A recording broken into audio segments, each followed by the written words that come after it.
I was digging through some public spending reports the other day, just out of curiosity. I came across the records for South Korean lawmakers visiting Cambodia. 4 separate trips, costing taxpayers about 110 million won. The itineraries looked exactly like you'd expect: official development aid site inspections, meetings with local business leaders, and, of course, a cultural tour of Angkor Wat. It all seemed perfectly routine, almost boring, but the strange part was what wasn't in those reports. I cross-referenced the dates. While those official tours were happening, the Korean embassy in Phnom Penh was getting frantic calls. In 2022, there was 1 report. The next year, 17. By 2024, that number exploded to 220. These weren't lost passports or tourist complaints. They were reports of kidnapping, of citizens trapped behind cement walls and iron bars, beaten with steel pipes and forced into modern-day slavery. The fact that none of this, the torture, the wench compounds, the 300-plus victims, made it into a single official report from those 110 million won trips. That complete, total silence. It really makes you wonder what was actually being discussed in those business meetings. That silence is, wow, it really hits you, doesn't it? That contrast between the diplomatic smiles and the just sheer horror on the ground for hundreds of people. Exactly. It perfectly frames the crisis we need to get into today. It does, because this isn't just, petty crime. We're looking at these incredibly sophisticated criminal groups operating across borders. They're using tech, exploiting weak spots in governments. Or maybe even complicity in some areas. Precisely. Especially across Southeast Asia. The official story was aid and stability, like you said. But underneath, a massive human rights disaster funded by cyber scams. It's just a staggering disconnect. So our mission today really is to bridge that gap for you. We'll dig into the scale, the structure, the sheer brutality of these syndicates, thinking specifically about the Prince Group in Cambodia and the Ming Syndicate over in Myanmar. Right. And then how the world started fighting back. Exactly. We'll track the big international moves against them, the financial sanctions, which were huge, and the law enforcement crackdowns. And then, maybe most importantly, we need to look ahead. At how technology is being used now, proactively. Yeah, the cutting-edge AI, the new policies being rolled out right now to basically rip apart their financial lifelines before they can cause more harm. This is stuff you really need to understand, to see how modern transnational crime actually works and how the global community is finally starting to push back hard against this terrible mix of cybercrime and human trafficking. Okay, let's start unpacking this whole criminal ecosystem. Cambodia first, where things seemed especially bad. You mentioned the term wench compounds, a pretty shocking name. It is. And honestly, the reality is even darker than the name suggests. They're horribly real. Think fortified slave labor factories. Factories. Yeah, basically. Clustered heavily around Sandikville, that coastal city. You've got high cement walls, windows with bars, iron doors, designed to keep people trapped inside. Not keep people out. Right. And the stories from survivors, it's consistent. People chained up, tortured, beaten with steel pipes if they didn't meet their scam quotas for the day. Just brutal forced labor, running online fraud schemes. And Sihanoukville was really the heart of it all. It absolutely became the epicenter. The density is just alarming. Yeah. Estimates point to maybe 200 of these compounds just in that area. Around that, yeah. And investigators found that, more than half seem to have significant backing from Chinese capital. Wow. And who's behind it? Well, the key player identified in the Cambodian nexus is the Prince Group Transnational Criminal Organization, or TCO. The main figure, a man named Chen Zi, Cambodian national, but originally from China. Okay. He did a really good job creating this public image, big real estate developer, casino resort owner, a legitimate tycoon. So the resorts and buildings were just a cover. A massive, glittering camouflage, essentially. Yeah. That legitimate front hid this global network, specializing in 2 main things: huge financial fraud schemes and trafficking the people forced to run those schemes. It was a vicious circle. Self-sustaining almost. Completely. Yeah. And their signature fraud method, the one based purely on manipulating emotions, is called pig butchering. Chilling name. It fits, unfortunately. It describes this really systematic process. First, they fatten the pig, the victim. Scammers, often trafficked victims themselves, spend weeks, maybe months, building deep trust online. Like a romance scam. Or just close friendship. Could be other. Yeah. Intense chats, sharing personal stories, building absolute reliance. That's the feeding. Then comes the butchering. Okay. Once trust is solid, they introduce the victim to some fake investment platform, usually crypto. They get them to deposit money. often large sums, which just disappears. instantly siphoned off into the TCO's accounts. Yeah. But the Prince Group added this extra, really nasty twist. What was that? It wasn't always just about taking the money. If the victim resisted, or maybe the initial scam didn't pay out enough, they'd sometimes just kidnap the original victim. Kidnap them after scamming them. Yes. Transport them to Sihanoukville. Force them into the compounds to become the next wave of scam workers, turning victims into perpetrators. That's unbelievably cruel. It ensures they always have fresh labor for this horror economy. It's a self-replicating nightmare. And we saw the impact, like you mentioned at the start, especially hitting South Koreans. Yeah, those numbers were stark. Over 300 Korean victims identified now, linked to these networks. And the reports just exploded. One case in 2022, jumping to over 220 identified by 2024. It shows how fast this TCO grew. So that's the Prince Group in Cambodia. Let's shift over the border to Myanmar. A similar story, but with the Ming Syndicate. Right. The Ming Syndicate was dominant in Myanmar's Kokang region, right up against the Chinese border. Kokang is, well, it's a complicated, sort of a semi-autonomous zone, a real gray area where state control is weak because of long-running conflicts. Ideal ground for criminals, I imagine. Exactly. And their setup involved these heavily fortified scam parks.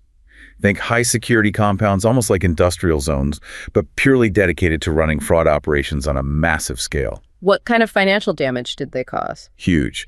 Documented losses are at least $1.4 billion globally, directly tied to them. Yeah. But the human cost, just horrifying. We know of 16 confirmed deaths. 6 confirmed deaths, yeah. Many were Chinese nationals trying to escape the forced labor. Survivors talk about constant torture, sexual abuse, even murder. If you didn't meet your scam targets, you were beaten badly. Or worse, they'd sell you off to another compound run by a rival gang. How could a crime family operate like this? Fortified camps, torture, right near an international border without someone stopping them. That's where the politics come in. The Ming family wasn't just small time. They were a powerful ethnic Chinese clan in Kokang with real connections, military and political. So they weren't just criminals, they had influence. Oh yeah, they influenced the local police. And crucially, they controlled the Kokang Border Guard Force, which gave them ties, operational ties, to Myanmar's military junta. Sounds like they scratched each other's backs. Pretty much. The Mings provided resources, money, maybe fighters, and in return, they got almost total freedom to operate in their region. This created a kind of lawless vacuum where their criminal empire could just, boom, feeding off the instability. So we've got these two enormous, brutal operations, Prince Group, Ming Syndicate, both using forced labor for massive cyber scams. The scale just screams out for an international response, right? It absolutely demanded it. And thankfully, that's what started to happen. This is where we see a real shift. Countries realized that, just local policing wasn't going to cut it. They had to hit these networks hard, right in the wallet. Using powerful financial tools. The most powerful. Look at the joint US-UK operation in October 2025.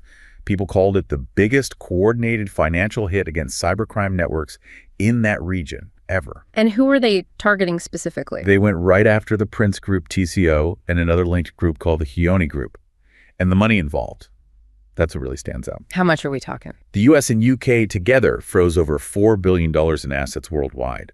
But maybe even more impactful, the US Treasury's anti-money laundering unit, FinCEN. They completely cut the Hyoni Group off from the US financial system. What does that actually mean, being cut off by FinCEN, like practically? It's like financial death penalty. FinCEN labeled Hyoni a primary money laundering concern. They found it had laundered at least $4 billion for these TCOs, including money from North Korean government hackers. North Korea, so Hyoni was laundering for state actors too. That's the terrifying link, yeah. It shows these TCOs weren't just running their own scams. They were using sophisticated laundering channels that could even handle money for state actors like North Korea. Cutting Hyoni off means no U.S. bank, nothing dealing in U.S. dollars can touch them. It paralyzes their ability to move dirty money globally. So hitting Hyoni wasn't just about fighting the Prince Group's crime. No, it hit state-sponsored cybercrime too. It shows sanctioning someone like Chen Zi isn't just a law enforcement thing, it's a national security move. You're disrupting the financial plumbing used by hostile states. Okay, billions frozen. But how do you actually track and seize assets like that? Especially if it's, say, cryptocurrency hidden across borders. That's where the tech comes in, specifically blockchain forensics. Right. The seizures were genuinely historic. Globally, something like $21.45 trillion. Korean won and crypto was frozen. Trillion won. Yeah, massive numbers. And another 220 billion won in London real estate. But the really big one was the U.S. seizure. 127,271 Bitcoin. Wow. How much is that worth? At the time, $14.2 billion. And they traced it directly back to Chen Zi's network. But Bitcoin's supposed to be anonymous, isn't it? How do you seize that much? It's pseudo-anonymous, not truly anonymous. It takes tools and patience. Think of it like following digital breadcrumbs. These groups use mixers and decentralized exchanges to try and wash the money, break the chain. Right, to obscure the source. But blockchain forensic tools can often demix that. They trace the coin's movements by matching those unique transaction patterns with other intelligence, like who was known to be operating, where investigators built this undeniable chain of evidence. It linked the digital wallets holding that $14.2 billion in Bitcoin straight to the sanctioned individuals. They hit the value of the crime, not just the shell companies. That focus on the money, it changes things, doesn't it? Imagine you're one of those victims, maybe a Korean guy like Minjun, trapped in a compound, feeling abandoned. Yeah. Then maybe word gets around. The US and UK just froze billions from the guy who runs the place. That narrative is powerful. Suddenly, those sanctions, that foreign financial attack, feels like the strongest force pushing back against his captors. It's a real sign that the world is hitting the money that pays the guards, builds the walls. That kind of international collaboration, targeting the cash, that's what dismantles these things. Now, shifting back across the border, China's response to the Ming Syndicate was just as forceful, but different, right? More direct intervention. Very different, yes. For Beijing, the fact that the Ming Syndicate was continuously and brutally targeting Chinese citizens crossed a critical red line. This led to an intervention that was, frankly, unprecedented in its severity and scope. How so? China handed down its harshest sentences ever for this kind of cross-border crime. 16 members of the Ming Syndicate got the death penalty. Death penalty. Yes. 11 immediate executions, 5 with a suspension. It sent this incredibly strong public message. The free ride these TCOs had enjoyed, it was over. This was exactly the kind of decisive action needed against groups harming their citizens. And the arrests, the numbers involved were huge, showing a massive commitment. Oh, absolutely. It demonstrated the sheer resources China was willing to pour into breaking these networks.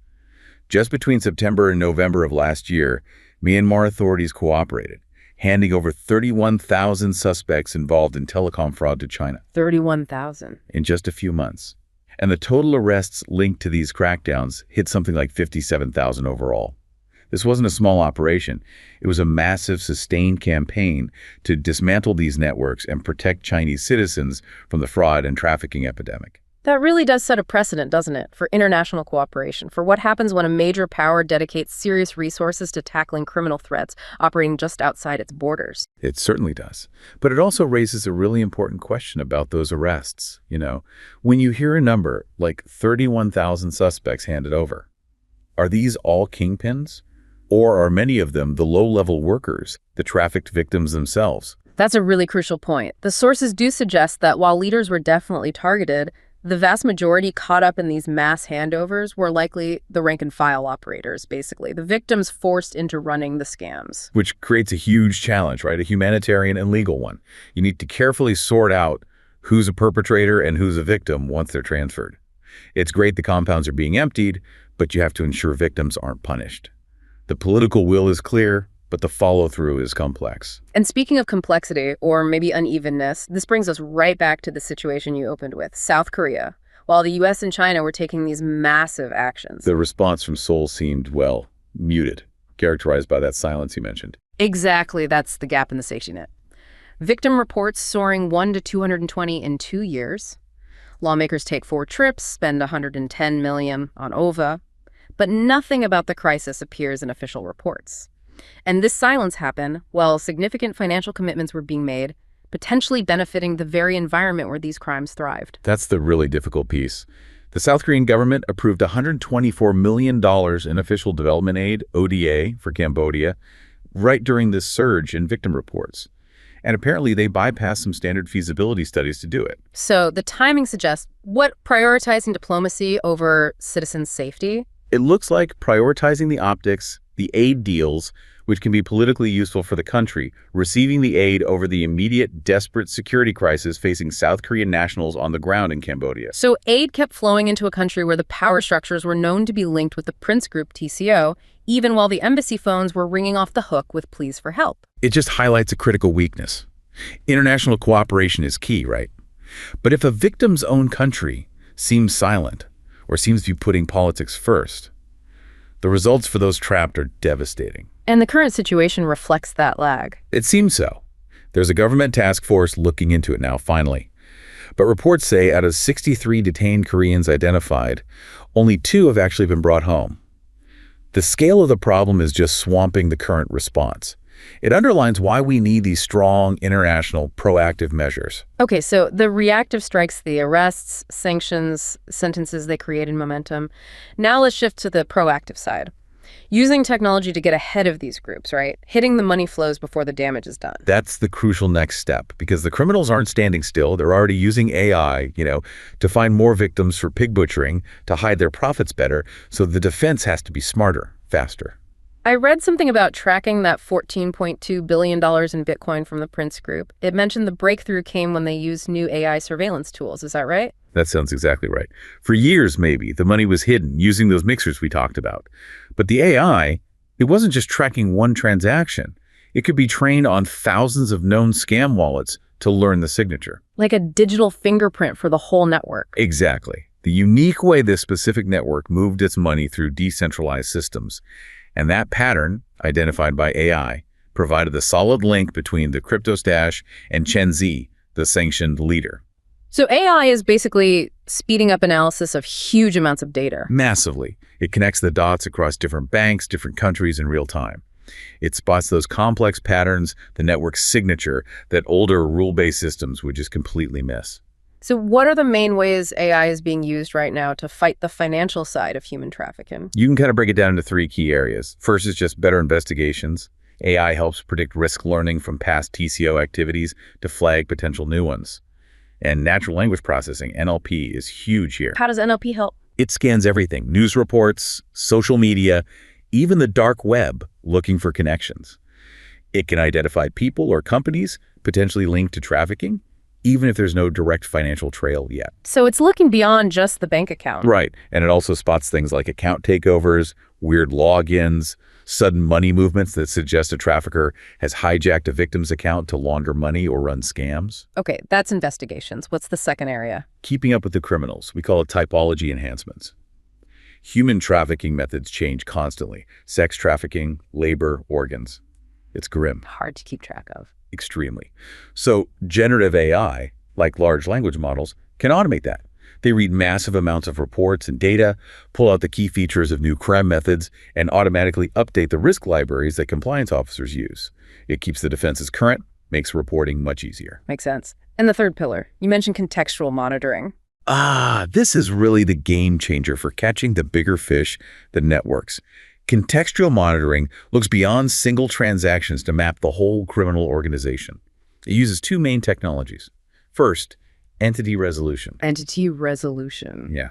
Imagine a scam boss using, say, 10 fake IDs, 3 different bank accounts in Cambodia, 5 crypto wallets under different names. Entity resolution pulls all that scattered data together, transactions, public records, online mentions, into one single profile of the actual person behind it all. So they can't hide behind layers of fake names anymore. It makes it much, much harder. Then second, you use network analysis. This visually maps out the relationships. Who's connected to whom? How does the money flow between the traffickers, the victims, the money mules across different countries? That shows the whole structure. Can you give an example? How does that actually stop a trafficking ring? Okay, think about this real case. A bank's AI system, using contextual monitoring, noticed a pattern. Lots of small, slightly weird cash deposits going into accounts linked to several small businesses, massage parlors, nail salons. Individually, maybe not suspicious. Exactly. Below the radar. But the entity resolution linked all these seemingly separate accounts and businesses back to one core group of people, recruiters and organizers operating across 3 countries. So it saw the hidden connection. Yes. Then the network analysis showed how this group was using those cash-heavy businesses, the salons, to mix their dirty scam money with legitimate-looking income. Laundering it right under everyone's nose? Precisely. But because the AI identified the entire network, not just one deposit, the bank could flag the whole operation to law enforcement. Result, they dismantled the ring quickly, rescued dozens of victims. That's the power moving from just watching transactions to disrupting the whole organization. That's the tech offense. But you need policy too, right? Laws to make it harder to launder the money in the first place. China's updated AML law seems key here. Absolutely critical. China's revised anti-money laundering law, coming into effect January 1st, 2025, is a major reinforcement. It's directly aimed at strengthening the fight against the crimes that fuel these TCOs: organized crime, bribery, financial fraud. How does it specifically target how groups like the Prince Group turn digital scam money into real assets? That always seemed like the weak link. It tackles it head-on by broadening the definition of money laundering. It now explicitly covers other means beyond just banks. This hits exactly how TCOs hide profits, mixing dirty money with income from cash businesses like malls or restaurants, or cleaning it through gambling. So running a cash-heavy business to hide fraud money gets the same scrutiny as a bank transaction now. Pretty much, it closes that huge loophole. And the law doesn't stop there. It extends these tough AML rules to a whole range of non-financial businesses often used to move wealth. Like who? Real estate agents, accountants, law firms, even dealers in precious metals or gems. They all now have serious AML reporting and compliance duties. Okay, and what about knowing who actually owns the companies, the beneficial ownership piece? Gen Z was hiding behind layers of companies. That's maybe the biggest structural change. The law mandates submitting and updating beneficial ownership info. Crucially, by November 1st, 2025, any foreign invested company that has another company as a shareholder must declare who the ultimate human owner is. So no more hiding behind endless shell companies. It makes it vastly harder. It increases transparency dramatically, targeting the exact complex structures that groups like Prince Group use to obscure who really controlled the money. So we've got this intense AI surveillance, powerful new laws. But doesn't this level of monitoring raise some serious ethical questions? Privacy, fairness. It's the unavoidable flip side, isn't it? We know AI surveillance is effective. Studies show it can boost detection of market abuse by up to 91%. But that power demands careful handling and technical solutions for the ethical challenges. The first big one being data privacy, I guess. We're talking about systems collecting incredibly detailed data on millions. That's the core tension.